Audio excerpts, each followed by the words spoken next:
Hello friends, आज के इस वीडियो में बात करेंगे पुलिस हरासमेंट पर सुप्रीम कोर्ट का बड़ा फैसला। अक्सर देखा गया है पुलिस किसी को भी उठा के अरेस्ट कर लेती है। तो ऐसा नहीं है कि पुलिस किसी भी व्यक्ति को उठाकर जब चाहे अरेस्ट कर ले। तो उससे रिलेटेड यहाँ पर हम वीडियो बात करने वाले हैं। एक इम्पॉर्टेंट लैंडमार्क जजमेंट था जिसमें कि केस का नाम है Arnesh Kumar versus state of Bihar 2014 का केस है, जिसमें बताया गया कि अब बिना किसी वजह की यानी सॉलिड वजह के पुलिस किसी को अरेस्ट नहीं कर सकती है। अगर किसी को अरेस्ट कर रही है पुलिस तो उसके लिए कुछ प्रावधान दिए गए हैं, उसी के बारे में इस वीडियो में बात करेंगे। सबसे पहला काम यह है कि नोटिस भेजना ज़रूरी है। सेक्शन 41A CRPC या जो नया कानून आया है 35 सेक्शन 35 BNSS के तहत सेक्शन 35 ऑफ BNSS के तहत उसको नोटिस भेजना ज़रूरी है। 7 साल तक की सज़ा वाले जो क्राइम हैं उसमें पुलिस सीधे किसी को भी अरेस्ट नहीं कर सकती है। पहले अक्यूज़्ड को इंटरोगेशन के लिए नोटिस भेजना होगा, जिसको हम कहते हैं नोटिस ऑफ अपीयरेंस। ये क्योंकि ज़रूरी क्यों है? क्योंकि अक्यूज़्ड अपने निर्धारित समय पर पुलिस के सामने पेश होगा और कोऑपरेट करेगा। अगर ऐसा नहीं करती है पुलिस तो उसमें कंटेम्प्ट ऑफ द कोर्ट माना जाएगा। दूसरा ये है गिरफ्तारी का कारण बताना होगा। पुलिस क्यों उस व्यक्ति को गिरफ्तार कर रही है, पुलिस को लिखित रूप में यानी रिटन में बताना होगा कि गिरफ्तारी क्यों ज़रूरी है, यानी गिरफ्तारी का कारण बताना होगा जिसमें कि सॉलिड रीज़न होना चाहिए। अगर बिना किसी सॉलिड रीज़न के अरेस्ट किया गया तो अरेस्टिंग ऑफिसर यानी जो भी ऑफिसर अरेस्ट कर रहा है उस पर डिपार्टमेंटल एक्शन भी हो सकता है और कंटेम्प्ट ऑफ कोर्ट भी होगा, यानी दोनों के तहत कार्यवाही हो सकती है। तो इसलिए बिना किसी सॉलिड रीजन के किसी को अरेस्ट नहीं कर सकती है। अगर अरेस्ट किया तो उसके खिलाफ एक्शन होना तय है। अरेस्ट जो होता है एक्सेप्शन होता है, रूल नहीं है कोई। हर अरेस्ट जो है लीगल हो, फेयर हो, रीजनेबल होनी चाहिए।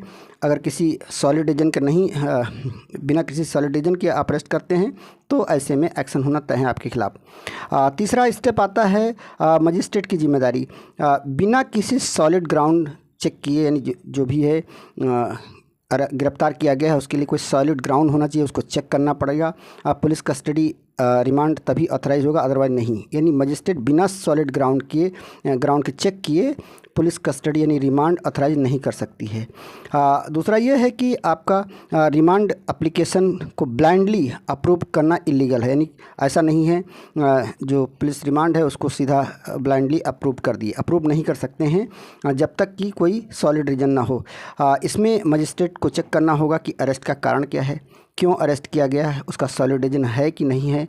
जांच की आवश्यकता है, इसमें पुलिस कस्टडी की आवश्यकता है कि नहीं है, इसको भी देखना होगा। इसमें आरोपी के अधिकारों का भी ध्यान रखना होगा। ऐसा नहीं है कि किसी के अधिकार का आप हनन कर सकते हैं। इसमें एक लैंडमार्क जजमेंट और है DK बासु। इसमें सुप्रीम कोर्ट ने 1997 का केस है जिसमें कि कुछ गाइडलाइन दिए हैं। जैसे कि पहला, अरेस्ट करते वक्त यानी जब आप अरेस्ट कर रहे हैं तो पुलिस ऑफिसर का नेम टैग होना ज़रूरी है। यानी बिना किसी नेम टैग के आप सिविल ड्रेस में पहुंच गए तो अरेस्ट नहीं कर सकते। यानी अरेस्ट करने के लिए ये ज़रूरी है कि आपका नेम टैग क्लियर होना चाहिए, विजिबल होना चाहिए, दिखाई देना चाहिए। दूसरा, अरेस्ट मेमो बनाना ज़रूरी है। फैमिली मेम्बर या नॉमिनेटेड पर्सन यानी जब भी किसी को अरेस्ट करते हैं उसके फैमिली मेम्बर या उसके जानने वाले को 8 से 12 घंटे के अंदर इन्फॉर्म करना ज़रूरी है, ये मैंडेटरी है। जिसमें कि अरेस्ट मेमो पर आरोपी गवाह के सिग्नेचर होना चाहिए, यानी आरोपी का भी हो और उसके साथ साथ गवाह का भी सिग्नेचर होना ज़रूरी है। अरेस्ट की जगह यानी किस जगह पर अरेस्ट किया गया है, किस समय अरेस्ट किया गया है और रीज़न क्या है उसका अरेस्ट होने का, ये मेमो में लिखना ज़रूरी है। मेडिकल एग्जामिनेशन का भी अधिकार है, यानी जब भी अरेस्ट करते हैं तो उसका मेडिकल कराया जाएगा। साथ ही साथ जो अक्यूज़्ड है जिसको आप अरेस्ट किए हैं एडवोकेट से मिलने का पूरा अधिकार है।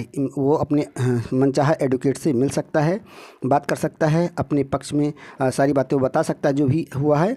तो ऐसे में अपने एडवोकेट से मिलने का उसका पूरा अधिकार है। अब सवाल उठता है ये फैसला क्यों ज़रूरी है?